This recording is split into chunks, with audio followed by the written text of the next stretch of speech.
If you're like me and every time you hear that sweet word Starfield. and you get excited, well, you're in the right place. Nothing has gotten me more excited with gaming this year than the release of Starfield. So today I've created the most ultimate guide for you to learn everything there is to know about this game. Essentially the one-stop shop for Starfield. And because how lengthy this video is, I've also added some timestamps below for you too. So sit back, relax, grab yourself a nice bottle of skooma and enjoy the ride.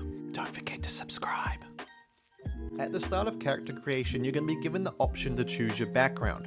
This is going to be giving you a set of 3 skills to get your journey going. So far, we've only seen 16 different backgrounds as well as several of them with accompanying skills. I'm not going to be showing any of the 2022 showcase ones as a lot of them have already been updated. Are you looking to be an explorer? Well, with this background, you're getting the starting skills of lasers, astrodynamics, and surveying. With the laser skill, it's going to be giving you an increased amount of damage your energy weapons deal. And with this skill being a tier 1 skill, it's not super crucial that you miss out on this. I'll be touching on this a bit later in the video. With the skill Astrodynamics, you're going to be getting certain buffs in terms of fuel and jump distances in your ship's gravity drive. And whether you're scanning creatures or resources on the surface of the planet, the surveying skill is going to be giving you a buff to boost your efforts and making the task easier to complete, which is going to relate back to how many scans you need to do to hit that 100% mark. Another key thing you can take away from the backgrounds is the coloring of the skill. As you see with the laser symbol, it is red,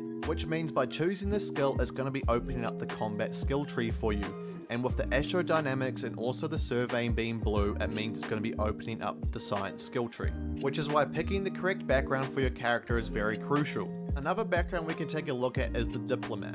And what we can see with this is the starting skills have a very similar color. Another way we can distinguish which tree the skill relates to is also the shape of the symbol.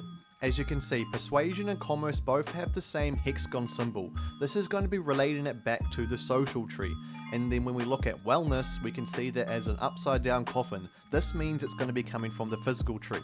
So when the color isn't going to help you, the symbols will. Now when we're looking at the Persuasion skill, this is a mechanic that has been massively overhauled compared to the previous titles, with now it becoming some sort of minigame what consists of several turns, which each of these turns you are required to spend speech points to advance the conversation to the next point. But by picking up the Persuasion skill, you're going to be able to get more points to spend to make the speech challenges easier. Now moving on to Commerce, this skill itself is going to give the player somewhat of the ability to start their own business in the settled systems. A little is known about this gameplay mechanic, but you can probably always make sense that this is also going to be tipping into some sort of bartering system as well. The last skill that you get with Diplomat is called Wellness. This is a tier 1 skill that is simply increase the overall pool of your health. Nothing more, nothing less. So the one thing you can take away from the Diplomat background is the fact that you're going to be opening up the social skill tree by 2, which is going to allow for quicker progress down that skill line if that's what you're interested in. When looking at the cyberneticist, we can see that it's got 3 different symbols and 3 different colors,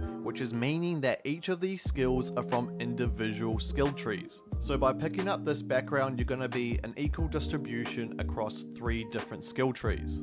And that is not to say that that is a negative thing, because the skills that you're actually getting from this background are very useful. When looking at the medicine skill, we can see that as a blue. We understand what blue is, it means it's from science, but another way we can tell again is with the symbol shape of it being oval. This is a very straightforward skill and it just improves how much healing you get when you use a med pack. With the skill security, you can see that it's a new color, which is purple. This color relates back to the technology skill tree, which I'm going to touch on very shortly. Arguably one of the most important skills in Starfield, this is going to allow you to use the Digipick, Starfield's version of the lockpick. Because at the end of the day, we all know that the best weapons, armor, and secrets are always locked behind those doors we can't get through. Similar to the cyberneticist, we have the cyberrunner. This also has 3 different skills from 3 different trees. And if you're a bit of a stealthy thief, this one is going to be perfect for your type of gameplay. Now with the stealth skill, it's going back to the physical tree. This skill capitalizes on you being hidden and undetected to deal additional damage. And there's not much else to it. You hide, you hit, they die. Now it doesn't take much imagination to try and understand what the skill theft is about.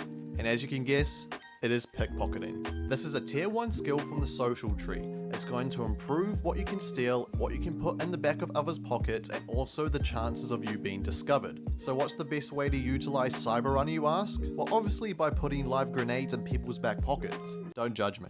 If you ever have classified yourself as being a shit cook at home, don't worry, because Starfield has your back with the chef background, allowing you to become that true culinary master. Again, what we can see with this background, it is taking 2 skills from the social and 1 skill from combat. Now the idea of gastronomy is centered around cooking and brewing, which will grant you stat boosts and healing with the food that you make. And with each new rank in gastronomy, the available number of recipes for the player is also going to increase. Which takes me to the skill of scavenging. This is going to be increasing the amount of items you find in containers and potentially increasing the rarity of those items at higher skill levels, which is going to help you find those unique resources that help you create these meals that have more unique boosts and healing effects. And the last skill that we have for the chef background is dueling. This skill is all about getting up close and personal with your melee weapons, and it's going to be giving you extra damage boosts when using them. So as a collective, you kind of see why they're chosen, because they're very fitting for this purpose of being a chef. Another key thing we can take away from the background choices is how it unlocks unique dialogue options. For instance, when you walk up to Marquis Sutherland and you have yourself the Beast Hunter background, it's going to unlock a unique dialogue option that's only associated to that background. And as you can see here, being a Beast Hunter, it's going to allow you to get double the money for doing this quest. And this will be applicable to all the backgrounds that you can get in Starfield. Outside of backgrounds, the way to obtain skills is by leveling up. And for those who aren't fully aware about how leveling in RPGs work, it's simply through doing quests and killing things. Now with the skill points that you get, you're going to be inputting them into the skill trees. And when you do this, you're going to notice that every skill tree has 4 different tiers. Tier 1 is a free tier. This means that you don't need any allocation points to actually unlock the skills. But when you're going from tier 1 to tier 2, you're going to need to have at least 4 skills allocated in your tier 1 to unlock it. And then from tier 2 to tier 3 you need 6, and then from tier 3 to tier 4 you need 8. As we look a bit closely at the skill trees, we can see that we have 5. The physical tree is going to be covering such aspects such as your carry capacity, your damage resistance, how much health you have, your stealth, and also your hand-to-hand combat. There's the social tree, which covers NPC dialogue options, bartering systems, there's some scavenger stuff in there too, and also your leadership skills to help you build those relationships with your companions. We have the combat tree, which is all about big damage, big weapons, big explosions. We have the science tree, which is all based around the medicines, researching, crafting, obtaining resources, and being more efficient in that general area. And for the last tree, we have tech. This is all going to be based around your spaceship customization. We're talking about bigger cargo holds, advanced weaponry, warp drives, and your little booster pack that you get so you don't have to walk everywhere. When you unlock a skill, you're going to notice it's got 4 ranks, with the first rank being free from when you've unlocked it. Now for you to progress through these ranks, you're going to need to complete challenges. These challenges can be found at the bottom left side of your skill description. For example, with the intimidation skill, you can see that we need to successfully intimidate 5 different people for us to move to rank 2. And it goes the exact same thing from rank 2 to rank 3 to rank 3 to rank 4, but the number just gets larger. Picking exactly where you want to build your outpost out of the thousands of Starfield locations seems like not an easy task. But when you do find that home away from home, it becomes a very straightforward process. But how do I get started, you say? Well, by opening up your Starfield scanner, this is going to allow you to place your outpost beacon. This is going to be acting as your main interaction point for your outpost. Now in earlier gameplay footage, it did show that the planet was 100% surveyed before they started building an outpost. This could be a key factor, but is still yet to be determined. Now the main function of the beacon is to allow you to build your structures. Not only that, it also allows you to name your outpost and manage your crew. Yes, that is right, you can assign your crew members to your outpost to help with its efficiencies, but I'll be touching on about that a bit later. Now, if you're like me and got sucked into the Fallout 4 settlement building system for hours and hours at a time, I have news for you. Yes, there is going to be another building limit in Starfield. This gauge limit can be found at the bottom left hand side right next to your outpost signal. So just keep an eye on that meter whilst you're building, because there's nothing worse being halfway through and you can't build anymore. Now when we start to build our outpost, there's a couple of things we can take a look at. On the right hand side we have our list of structures, but if we look closer we can see there's a little yellow box underneath a couple. This number is reflecting how many different variants of that one part there is available. As an example, we can look at the structure piece Hap Round. We can see that this is a multiple variant structure, and as we click to the next one it changes to the hydroponic Hap Round, allowing you to be able to really add that diversity in your outpost. Now for any of this to become reality, we have to take a nice little look up the top left. This is where your build requirements sit. This is the amount of resources you need to build each structure. And if the idea of collecting resources is a daunting task for you, don't worry. The system that they've implemented in Starfield has made it a lot more accessible and a lot more straightforward. And as you can see, you don't really need that many resources to create a basic outpost. But what I suggest you do is take a mental note of the commonly recurring resources needed, such as aluminium, sealant, and lead. This will just allow you to optimize your resource gathering from day one, and not putting you in that position where you're scratching your head at the start of Outpost Building, asking yourself, where do I get this from? And if you want to know a little bit more about the resources and how to get them, check my video link above where I deep dive into it. I'm just putting you ahead of the game. Now the last thing I want to touch on before we move on to how the companions work with your outposts is your outpost stats. This can be found at the bottom right side of your screen, and it reflects your cargo, your crew, your needed power, your total power, and also your production rate. Because you know, outposts can't run for free. When we're looking at the term cargo, this can be understood as your spare resources or the amount of resources that you have attached to your outpost. You can refer to it as some sort of glorified chest, or also resources that you can ship around the settled systems to your other outposts or vendors. Now with outposts comes operating costs, which is going to be power. And in your stats bar you see needed power and total power. This is very straightforward in the sense of needed power shows you how much power you actually need to be running, and the total power is how much power you have in total of your outpost. And for your outpost to be running at the most efficient rate, you're going to be wanting your needed power to be at 0. As you take a look to the far right side of the stats bar, you can see production per minute. This is going to be showing you how much resource you are creating per minute within your outpost, and this is why power efficiency is crucial, because not enough power equals drop in production rate. And if you're like me who's going to be creating a trade empire, I just can't have that. Now assuming production per minute circle navigates into cargo, by this I mean X amount of resources produced is equal to 1 cargo, which goes back to those trade links you can create between outposts, allowing you to ship its cargo to the next. And when we're looking at crew, well, it's just the number of crew you have assigned to that outpost, which leads me on to the importance of assigning your crew and companions to the outposts and benefiting from the skill sets they each come with. Through your journeys in the settled system, you're going to be finding people that you're able to hire, each with their own unique skill set which can relate back to your outposts. Now when it comes to assigning your companions, by clicking on them it brings up a list of current outposts that are available to be placed in, and if they have any skills associated to the outpost, these will get highlighted once they have been assigned. For instance here with Huller,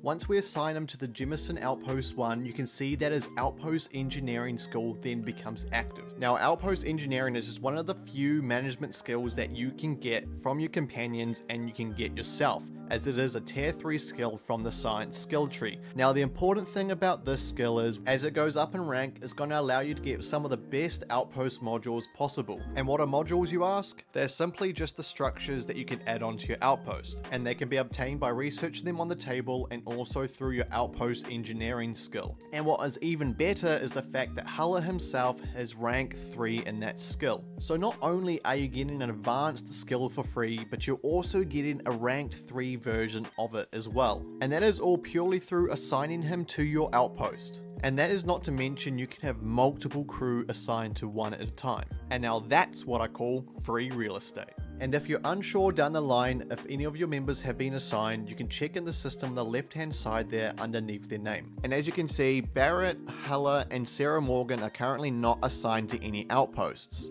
Now I wouldn't suggest that you just randomly place characters on any outpost that you have. The thing that you need to be looking at is the skill set that they come with. For example, when we're looking at Sam Coe and Marika Boris, we can see that they're both assigned to a ship, and as we look over to the right hand side to their skills, we can see that they've got their piloting, payloads and particle beam weapon systems lit up. This is indicating that these skills that they have directly correlate to them being associated to a ship, and this is the same for anyone who is attached to an outpost as well. Another way you can tell if your members are attached to an outpost is in the assignment section in the table. This is going to be showing you where exactly each member has been placed. Another little detail you may notice is the symbol next to the names as well. This is going to be reflecting a companion tier system and showing how good the companion is. For example, as we look at the bottom of the table, we can see the security mini-bot. Now the symbol it has is a basic circle and a star, showing that this is possibly the lowest rank you can get in a companion. As you can see on the far right, it also has no skills to equate. Now as we look up the table to Hala and Marika Boris, we can see there's been an addition of wings added to the symbol, showing them as possibly the next rank up from the security mini-bot. And as we look at the skills they have on the far right side, you can see it's between 2 and 3, which gives me reason to believe this is how they choose the ranking of the companions. Because as we look at the main story companions, Barrett, Sarah Morgan and Sam Coe, you can see they all come with the maximum amount of allocated skills, and also that this symbol also has changed again, this time adding another wing and also a bar above the circle, showing that these companions are top tier and also the best to have.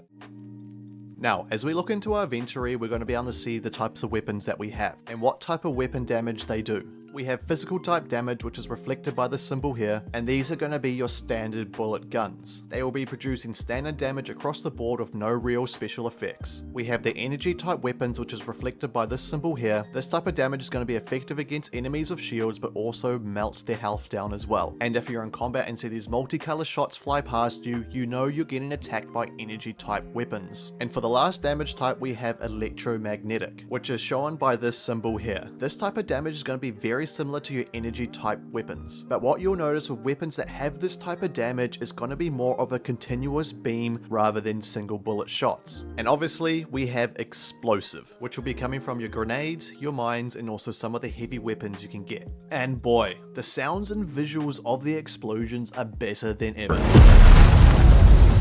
Now with the weapon type damage, this also translates across to your armor, showing your damage type resistance. But also what you're going to notice is a bunch of secondary stats below. We have thermal, which is about how well your armor is going to cope in the hot and cold temperatures, with it being associated with positive and negative numbers, not specific temperature. We have airborne, which is assumed to be related to the fact that some of the creatures possess disease tags. So when you get near them, they'll have some sort of toxic aura around them that's going to penetrate your armor. And also some of the planets are going to be very noxious as well. There is corrosive, which is going to be your resistance to anything acidic and toxic. And who knows, maybe we could be seeing some acid rain. And for you Fallout players, we have radiation. And I'm sure you all are very aware that this is going to be your radiation resistance.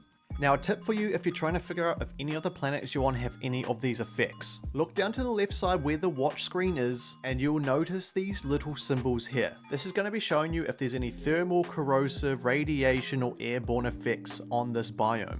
So just keep that in mind. Now, I would be absolutely lying to you to say that I was not hyped for this game, with one of the reasons being how fluid the combat and mobility are. As we run up the ramps, as we get shot down by the spacer punks, you can see that we're able to slide into cover. Instead of running up behind cover and pressing crouch, now you're able to sprint, hold crouch and slide in, which is really going to add to that combat immersion. And funny enough, it gives me those Gears of War vibes. Look, I get it. That was the worst example possible, but it was the first thing that came to my mind. But I'm really happy they added this into the game. Also in classic Bethesda fashion, the enemies go hide and cover. Now as we leap over this box, you're going to notice something strange when we fire. The bullets are seemingly shooting on an angle and locking on to the enemy. Personally, I think this is a bullet pathing issue, but some people seem to think that this is related to a skill. But I have my doubts, as when we keep on shooting, the bullets start coming from everywhere. Another nice little feature that they've added is every planet and moon has a different gravity pull, and how you use that to your advantage is up to you. For example, we're currently in a space station with 0 gravity, and we're face to face with one of those pesky spacers who's coming at you with a melee weapon. I'd like to point out in this scenario that we're using a physical damage weapon, and as we start shooting, it's allowing us to create distance between us and the enemy, allowing us to really take advantage of the 0 gravity. But the one thing I'd like to point out is if you're using any other different damage type, you're going to get different results, with the main example being the energy type weapons. weapons. These type of weapons are going to be giving you a whole lot less kickback and also more stable shooting. So going back to the scenario that we were in before, you'll find that you most likely will be getting hit.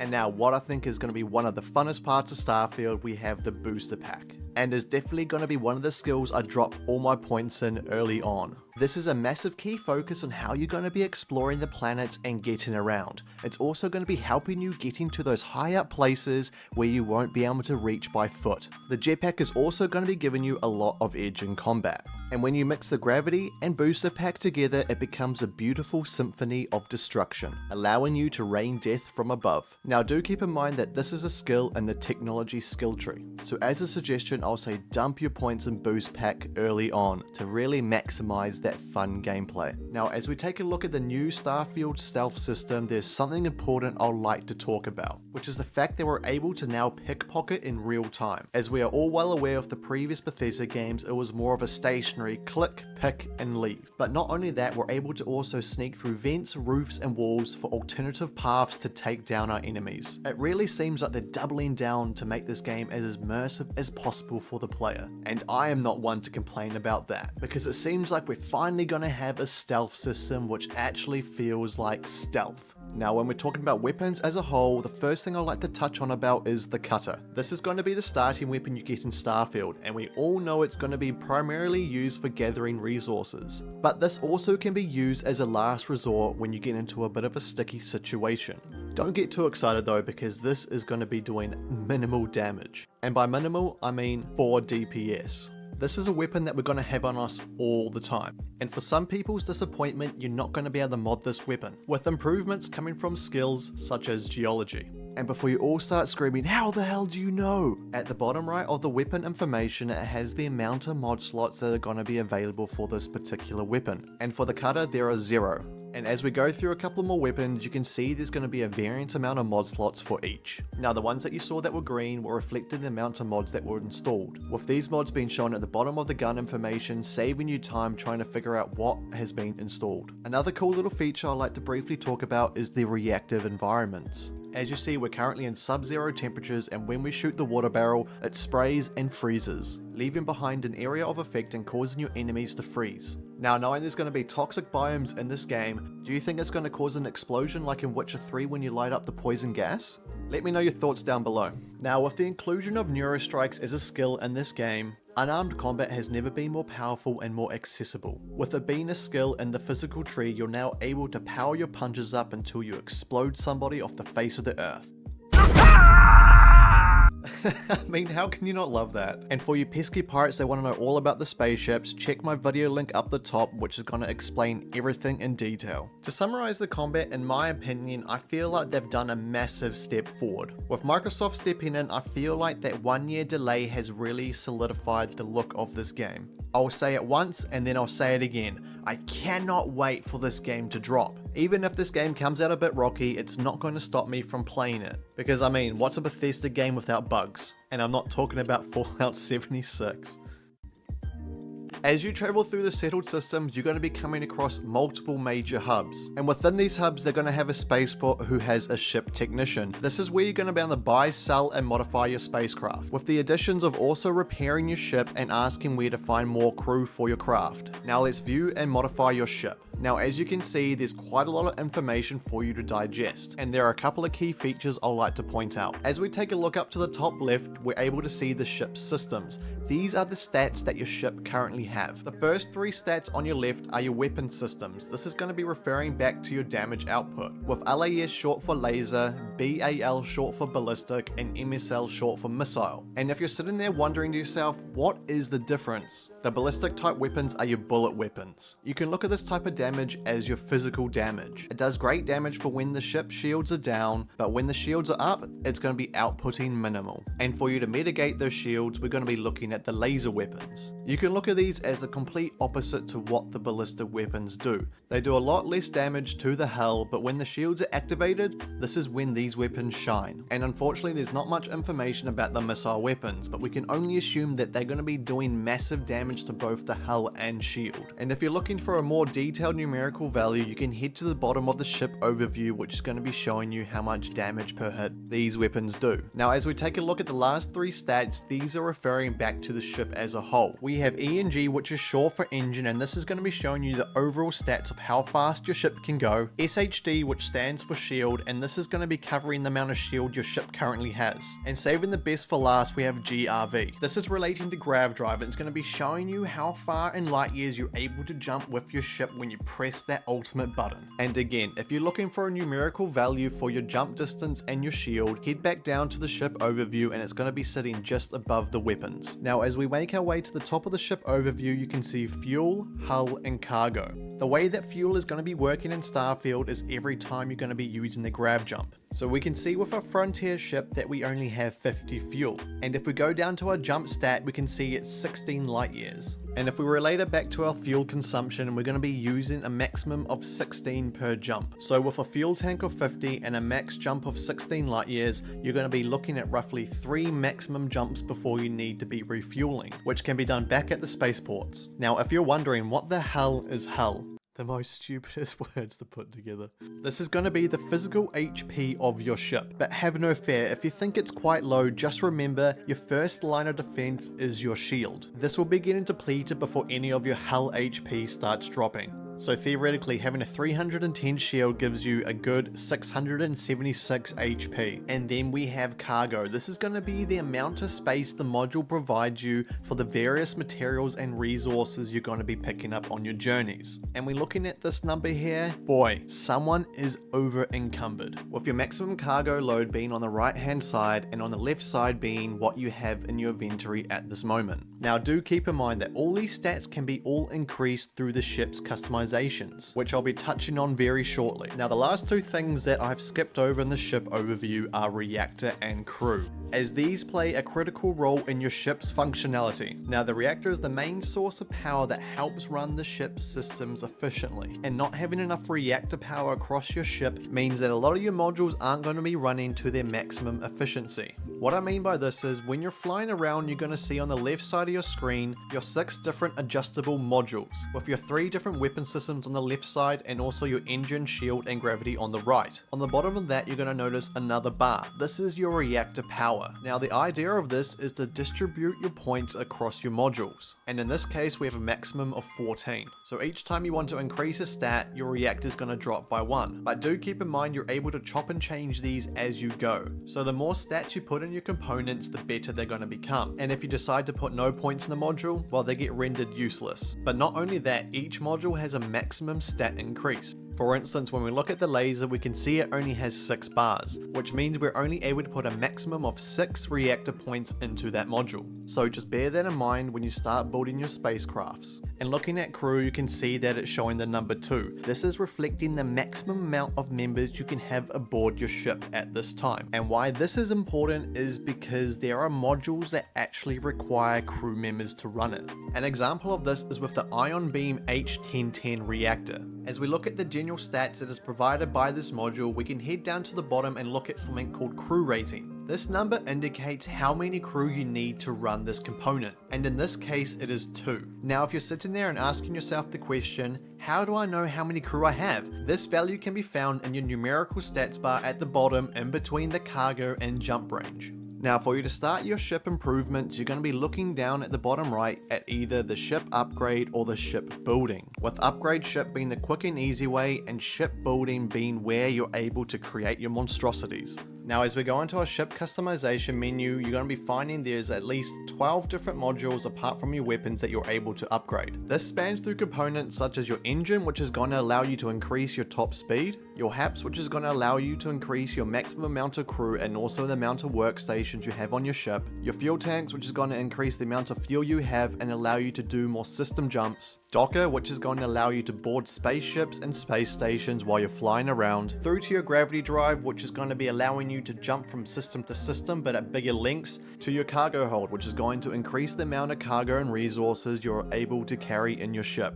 As we take a look around the shipbuilding menu, again, we're going to be smothered with a whole bunch of information. To the top left, we have our current ship stats, and just below that we have our total reactor power and also our equipment power. Now a key note to take away is the fact that the equipment power is actually relating to your power rating in terms of the damage your weapons do. So the better weapons you have, you'll see this increase. Now as we head to the right side, you can see that this is our module center.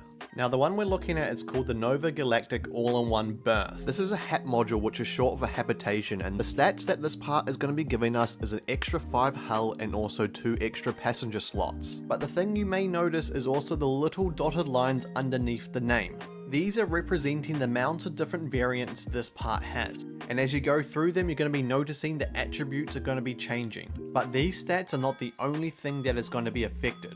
A key point we need to be looking at is the mass of the module. And with this particular habitat module, you can see it has a total mass of 8. Now if we shift our eyes to the bottom right corner, we can see that adding 8 mass is going to be causing negative effects to our stats, with it minusing 3 mobility and also taking 1 light year range away. So just keep in mind, even though you are going to get some positive stats, you're also going to get some negative reoccurrences as well. And if you're sitting there wondering if you can paint your ship, of course you can, giving you the full color spectrum of saturation and brightness toggle with at least 3 areas you're able to do this with. So if you're wanting to light up the night sky with your neon pink ship, the world's your oyster. As fun as this all seems, there are going to be some absolute limitations you're going to be running into. With the first and most important one, the cost factor. As there are parts that aren't that expensive to get you started, down the line as you start getting deeper into this mechanic, for the better parts you're going to be forking out the bigger credits. And not only that, some of the later parts also require the skill ship design, and this requirement can be found at the bottom of your part information. So for a friendly PSA, if you're wanting to deep dive into the ship design, make sure you pick up the starship design skill early, or you can also find a crew member that has that skill as well. As for some of the ships they were able to get, here is a quick glimpse of the ones that we know.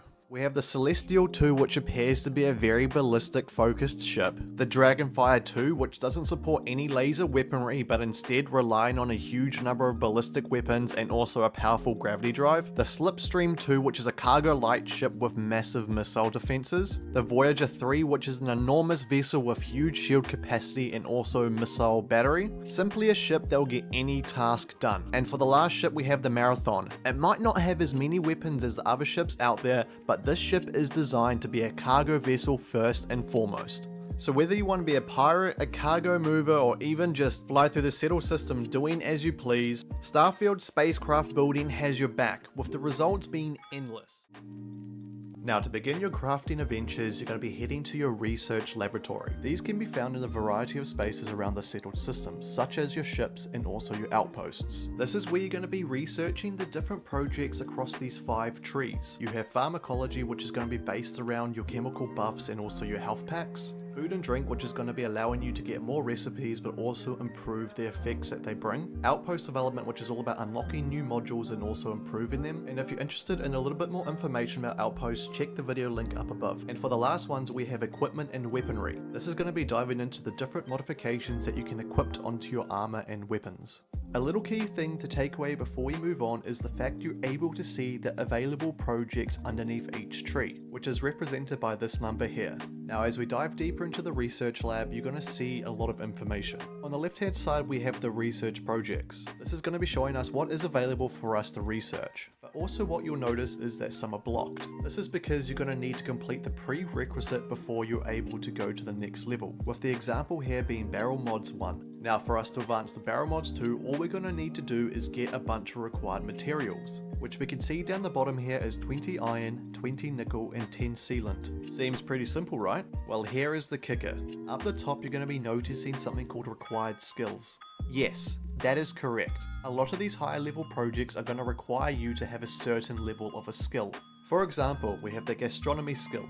At rank 1, it allows you to craft specialty food and drinks and also research additional recipes in the food and drink research lab tree. Now as you progress further into this tree, you're going to need to have a higher level skill of gastronomy to unlock the better recipes. And this is going to carry through all 5 different trees that we're able to advance in. Now as we dip our toes into some weapon crafting, you can see in front of us we have a list of mod slots that are currently available. And what I'm loving about this is the fact that each slot you go over, it highlights on the gun itself. Look, I get it, they did this in Fallout 4, but this just looks so much cleaner. The receiver mod slot allows you to change the type of firing for the gun, whether it's single shot, semi-automatic or fully automatic. Internal, which is going to be changing the damage type your weapon is, from ballistic to energy to electromagnetic. Optic, which is going to be your iron sights and your scopes. Magazine and battery, which is going to be how many bullets you have in your gun and also the reloading speed. Muzzles, which is going to be the attachments at the end of your barrels such as silencers. And then stock, which is your recoil control. And what does it cost for all this amazing stuff, you ask? Well, a simple click on that subscribe button.